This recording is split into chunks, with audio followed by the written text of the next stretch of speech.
천국보다 아름다운을 음악으로 어떻게 봤을까 궁금하지 않으십니까? 저는 이분의 평가를 기다렸는데요. 조성진 국장님의 가창신공 칼럼에서도 임영웅 천국보다 아름다운 이렇게 들었다 라면서 칼럼을 쓰셨습니다. 스포츠 한국의 조성진 기자의 칼럼인데요.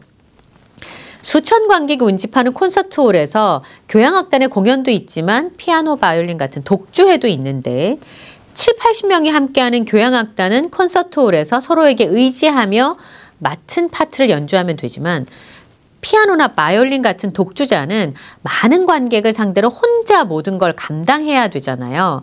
그래서 모든 독주 리사이틀의 솔로이스트뿐만 아니라 소편성, 그러니까 악기가 많이 들어가지 않는 미니멀한 음악가들의 공통된 바람은 적을수록 많은 걸 감당해야 하고 작고 여린 듯하지만 깊은 울림으로 오랜 여운을 줘야 한다는 것이라고 합니다. 이렇게 시작하셔서 무슨 뜻일까? 그랬는데 그게 바로 임영웅 아티스트의 천국보다 아름다운을 이제 얘기하려고 시작하신 도입부였던 거죠. 임영웅 아티스트의 천국보다 아름다운이 단순한 미니멀한 구성으로 그러니까 기타, 그 다음에 보컬 이렇게 마치 따뜻한 봄 햇살의 좋은 느낌 그러면서도 소편성으론 절대 쉽지 않은 풍만한 질감의 사운드를 연출한대요.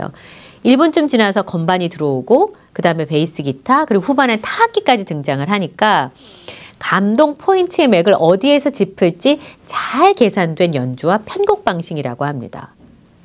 그러니까 적을수록 깊은 울림, 오랜 여운이 남는 그거의 전형이라고 볼 수 있다고 하네요.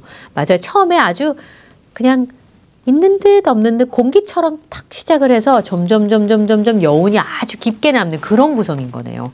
맞습니다. 이번에 임영웅 아티스트가 살짝 막이 낀 듯한 아주 살짝 막이 낀 듯한 호흡이 느껴지는데 그거는 아마 이것도 몽환적인 천국의 분위기를 위한 연출이 아닌가 그렇게 판단을 하셨어요. 사랑은 늘 도망가와는 전체적으로 굉장히 다른 발성과 톤이지만 그때와 또 다른 결의 매력이 아지랑이처럼 빛의 굴절이 만들어내는 몽환과 환상, 우와, 따뜻한 결의 정수를 접하는 듯하다. 한마디로 OST에 특화된 OST를 위한 맞춤형 커스텀 곡의 표본이라고 합니다. 이 보컬과 악기 구성을 이렇게 평가를 해주신 거고요. 그 다음에 작곡가 크레딧을 보고 너무 뻔하지 않은 라인업에 또 한 번 놀라셨대요. 이 드라마가 작감배가 다 유명하신 분들이잖아요. 그래서 OST도 그런 막 대단한 엄청 유명한 그런 작곡가들이 함께 할 줄 알았는데 통념을 깼답니다. 근래에 가장 돋보이는 창작 활동을 하는 젊은 작곡진이 주를 이루고 있기 때문이라고 합니다. 주로 홍대 인디씬에서 활발하게 활동하는 젊은 작곡진이 가세한 임영웅의 첫 정규 앨범 I am Hero에서 여실히 나타나 있다고 합니다. 임영웅 아티스트도 한때 그런 무명의 아티스트였잖아요. 그런데 그런 그 보석과 같은 사람들이 많이 있다는 걸 보여주고 싶었을까요?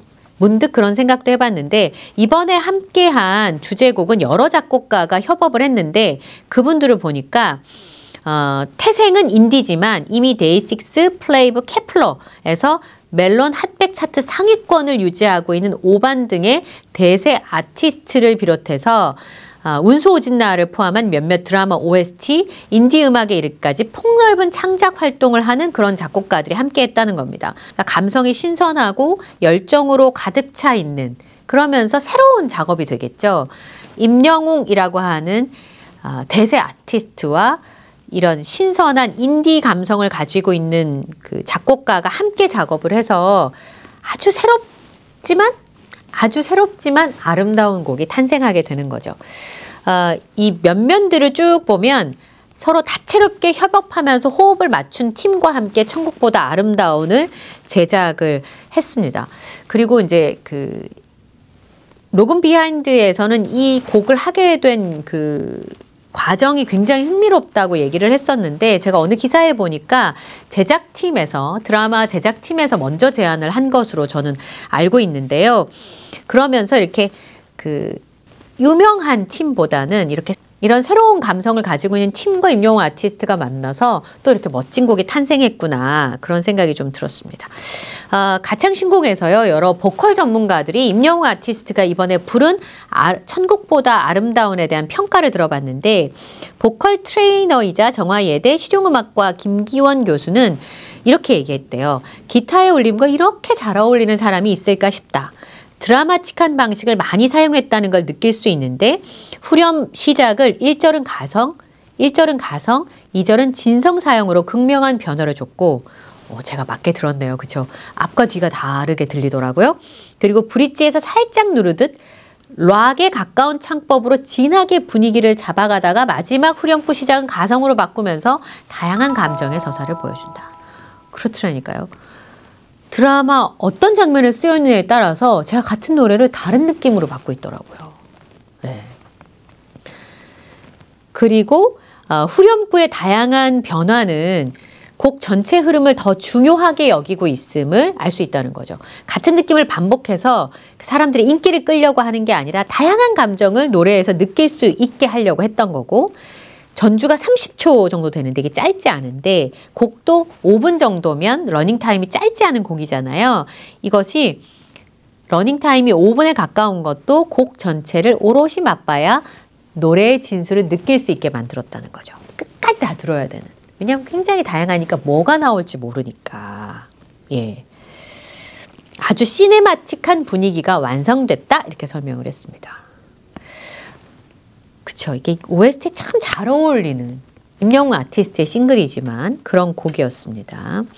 보컬 트레이너 장효진 씨는 천국보다 아름다우니 사랑은 늘 도망가가 진성을 기반으로 부르는 거라면 천국보다 아름다운은 헤드보이스와 믹스보이스 발성을 잘 쓴 소리이고 또 이렇게 소리로 디자인했다 이렇게 표현을 하셨네요. 그래서 색다르게 다가왔다. 그러니까 굉장히 우리가 들어왔던 노래가 아닌데 라고 느꼈던 게 그런 부분인 것 같습니다. 그리고 사운드 비저블 윤혜린 대표는 섬세한 반가성으로 1절을 마무리하고 2절의 벌스와 코러스에선 좀 더 진성을 단계별로 쓰고 있는데 한 곡의 드라마를 담기 위해서 톤의 다이나믹은 물론이고 감정을 디테일하게 디자인했다는 생각이 든다.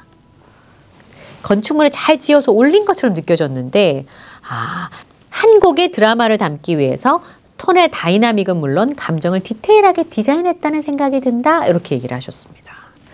그리고 동아방송예대 실용음악과 오한승 보컬 주임 교수는 어떤 가수의 정체성과 어떤 영화 또는 드라마의 정체성이 만나서 반반씩 섞이면서 시너지를 내는 게 OST의 장점인데 임영웅 아티스트가 부른 천국보다 아름다운에도 그런 시너지가 잘 드러나 있대요.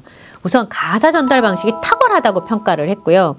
발음은 더 선명하게 전달되지만 발성과 멜로디의 표현은 절제되고 몽환적으로 표현해서 그만의 개성이 잘 드러나 있다. 예. 그리고 1절과 2절까지는 소리를 앞에 붙여서 최대한 말하는 듯 그리고 꿈결 같은 느낌으로 불렀다면 브릿지부터 마지막 후렴부까지 넘어가면서 두성과 벨팅을 증폭시켜서 드라마틱을 추가했지만 그런데 절제돼 있대요. 그리고 후렴부가 끝나는 Lost and Found에서 진성에서 가성으로 이렇게 넘어가는 테크닉이 매끄럽고 너무 우아하고 아름답다. 긴 밴딩이 몽환적이고 꿈결 같은 느낌을 표현하는데도 매우 잘 어울릴 수 있다는 걸 느끼게 해준 것도 이 곡의 가장 흥미로운 지점이었다. 약간 무지개처럼 혹은 이렇게 그 물방울에 빛이 이렇게 투사하면 여러 가지 총천연색이 보이잖아요. 그 정말 빛처럼 들렸거든요. 노래가. 그게 다채로운 색깔을 가지려면 부르는 사람이 그런 느낌을 다 느낄 수 있도록 곡을 불러야 되는데 그게 임영웅 아티스트의 의도가 잘 녹아져 있다라는 것 같습니다. 그 다음에 플라워라고 그룹 아시죠? 예, 플라워의 리더이자 작곡가인 고성진 음악감독도 이런 얘기를 했습니다. 천국에서 일어나는 일이니까 그런 분위기에 맞춰서 음악도 굉장히 몽환적인 분위기고 악기 구성도 그런데 기타를 아르페지오로 아르페지오가 천국보다 아름다운에서 들은 그런 느낌을 말하나 봐요. 아르페지오로 포근하게 연주하는 거, 따뜻하고 퍼진 느낌을 위해서 콘트라베이스를 사용한 게 그 좋은 예라고 합니다. 초반엔 거의 리듬이 없고 후반에 들어가는 것도 굉장히 인상적인데 이 모든 것은 임영웅 노래에 중점을 두다 보니 이러한 진행을 취하고 있다는 거죠. 그러니까 이 곡 자체는 임영웅이란 보컬의 최대 비중을 뒀답니다. 왜 그랬냐면 이건 제 생각입니다. 그럴 수밖에 없는 게 임영웅 아티스트의 목소리로 모든 걸 전달할 수 있기 때문에 거기에 초점을 맞춰줘야 되는 거겠죠? 중간에 임팩트를 주기 위해서 잠깐 소리가 들어가는 부분, 즉 리듬이 잠깐 들어갔다 빠지는 식의 진행도 주목할 만한 부분이고 임영웅의 노래야 뭐 전체적으로 얘기할 게 없을 만큼 너무 잘했다. 편곡도 잘했다. 이렇게 평가를 했습니다. 그리고 최근에는 OST가 별로 차트 시장에서 힘을 못 받는데요. 그런데 이 곡이 차트 1위를 하면서 OST에 활력을 준 것도 의미 있는 일이다. 이렇게 덧붙였습니다. 제가 그런 거 아닐까 생각했던 부분을 전문가분들이 설명을 해주시니까 와, 역시. 예. 물론 저는 그렇게 디테일하게 잘 알지는 못하지만 확실하게 한 가지는 알겠더라고요. 임영웅 아티스트 진짜 대단한 사람이라는 걸 노래를 들으면서 다시 한번 느낍니다. 어쩜 이렇게 잘 해낼 수 있을까요? 뻔하지 않은 작곡진에 이전과 다른 발성으로 접근을 했고 너무 우아하고 아름답고 몽환적이지만 감동이 있는 그런 멋진 선물을 팬들에게 선사해 준 거네요. 오늘 임영웅 아티스트의 천국보다 아름다운을 각 전문가 분들이 어떻게 들었는지를 전해드렸습니다. 오늘 영상도 마음에 드셨다면 좋아요, 구독, 알림 설정을 부탁드리고요. 저는 다음 영상에서 또 인사드리겠습니다. 함께 해주셔서 고맙습니다.